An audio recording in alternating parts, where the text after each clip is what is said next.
তোরা অঞ্জলি দিবি না? ওঠ, উঠে তাড়াতাড়ি স্নান করে নে।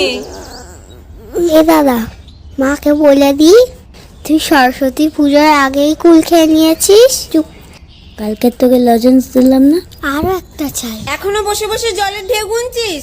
অঞ্জলি শেষ হয়ে গেলে যাবি নাকি? খুব ঠান্ডা তো। গরম জল দিলাম তো, তাড়াতাড়ি ঢাল গায়ে, বোনের হয়ে গেল। এই চুলগুলো নিয়ে যে কি করি। ও মা, আমি একটু লিপস্টিক পরিয়ে দাও না। না, বাচ্চাদের লিপস্টিক পরতে নেই। একটুখানি দাও না। না বললাম তো। একদম একটুখানি। আচ্ছা দাঁড়া।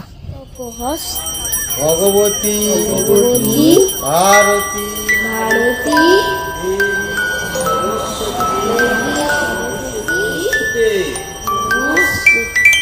এবারে কে কে হাতে করে দেবে? এই তো আমার মেয়ে দেবে। আমি দেবো হাতে করি।